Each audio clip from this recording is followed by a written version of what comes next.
What is up, my friends? It is the international break, and I have recorded a series of videos that I hope will keep you guys entertained over the couple of weeks that I am away. Today's video is the first one that came into my mind when I was thinking about a series of topics that I could discuss during the international break. So today I'm going to be tackling the subject of FSG.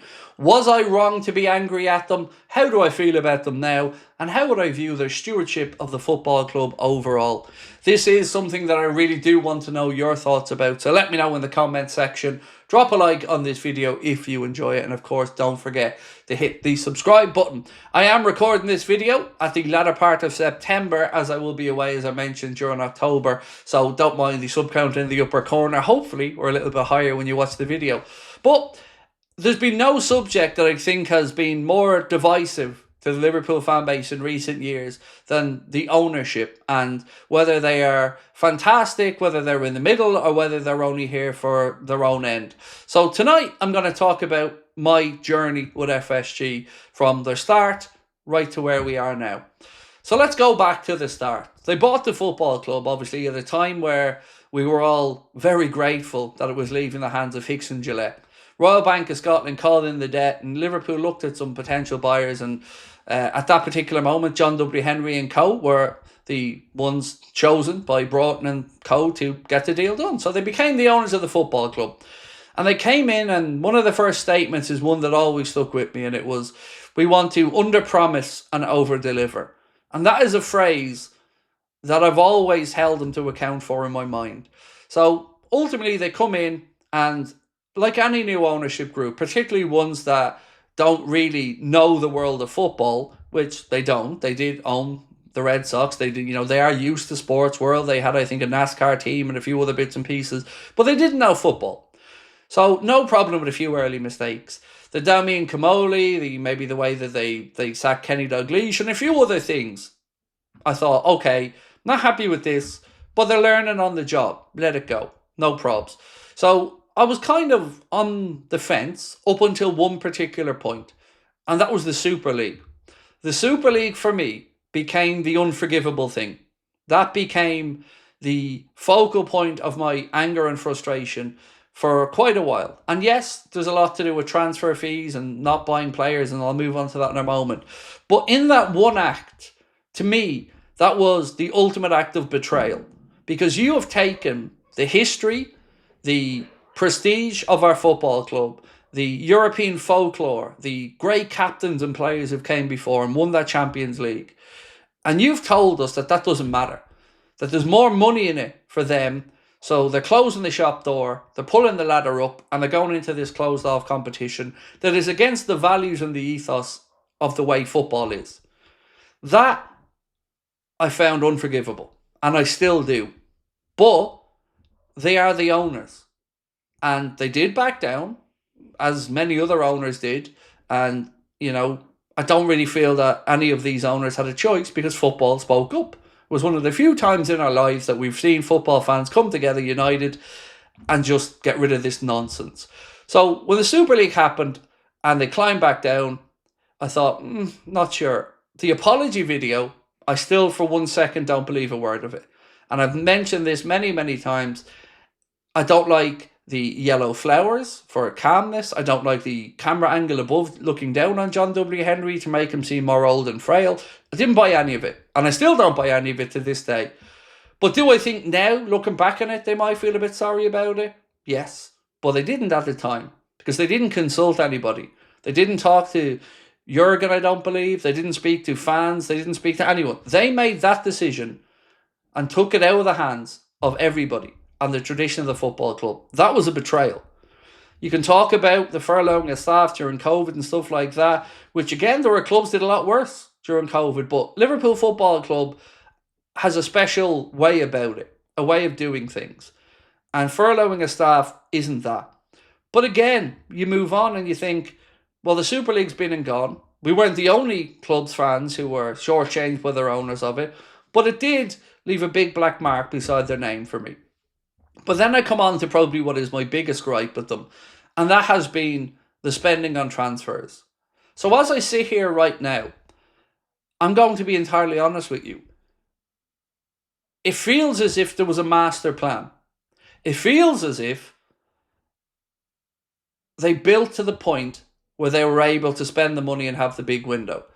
And I'll go right back to my gripes. I always had credit for FSG, for the main stand, for the Annie Road end, for the training ground, for the area in and around Anfield. But I also ultimately thought, well, look, it benefits them. You know, they're increasing the value of their asset, and it's kind of a win-win. But they were getting a big pat on the back for it all the time. And it kind of wound me up a little bit because, yeah, it was good, but it was also good for the bottom line. So it didn't really take away from my belief that that was what mattered. Then we get to this summer, and we finally have that window. The window that we've all wanted for so long. And let's not forget, in the midst of the success we've had now, that there were times very clearly that Liverpool needed players. Look at the Ozan Kabak situation, Ben Davies. You know, you can pick out your own moments. And I still to this day don't feel that the managers were supported enough. Now, I don't know whether it was Jurgen pulling the club or pulling the plug on some of these deals, or if the owners weren't there. But I did hear John Achterberg say that if they signed Alisson Becker, there wouldn't be the money to sign Nabil Fekir. Or if they signed Fekir, we wouldn't have had the money for Alisson. So all that played in my mind. But I'd be a liar if I said to you that when we had the summer that we had this summer, I didn't think, there was a master plan. And that I didn't look back on it and think, so they were doing the infrastructure project.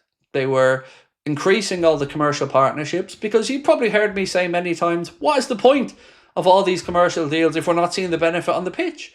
You know, we heard about Husqvarna and water companies and coconut water and Expedia and all these great brands, blue chip companies that Liverpool were working with. But I wasn't seeing it. I wasn't seeing the value on the pitch. I wasn't seeing huge investment. I wasn't seeing players 100 million plus at other clubs who were earning less than us. But then this summer, we had this summer.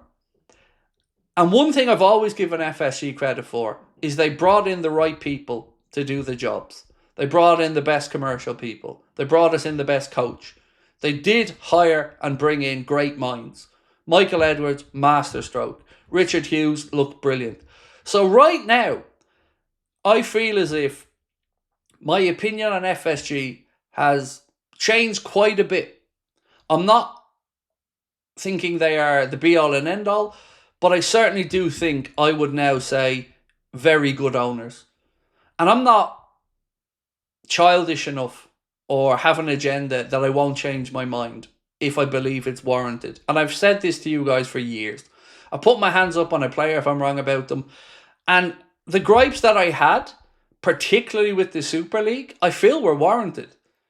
But if I don't come on here, record this video and talk about it all tying together and coming together in the end, I would be doing you a disservice. I would be unfair to them. And I'd be a liar. This was the summer that really made me think, okay, I get it. But here's the thing. A lot of people told us our views were wrong. You know, and I'm talking about influential people behind the scenes in football. And the one thing that I kept saying is, if we're wrong, tell us why. If we're wrong, educate us. And a lot of people were unwilling to do that. They just thought they were right and we were wrong, and that was it. But this summer I seen it. I've seen the benefit of the commercial partnerships. I've seen the benefit of the prize money, the league positions. And we have capitalised on it. And yes, we still recouped a lot of money, but there's nothing wrong with that. There's nothing wrong with improving the squad in the right way. So to kind of try to tie this video together, I've had a very turbulent relationship as a fan with FSG. But right now, when I look at the Glazers, I look at other clubs in the stewardship and the ownership, and we've now seen the backing of the manager with not one but two British transfer record signings in one window. I have to say, they deserve credit. They deserve probably more respect than I gave them. But I do think, like I said, it was a sincere opinion. It wasn't for clicks. It wasn't because it wasn't how I felt. But I am a man of my word. And I see change. I see a manager again brought in who is fantastic because of the great work of Hughes and Edwards and the recruitment staff, who was appointed, of course, by FSG.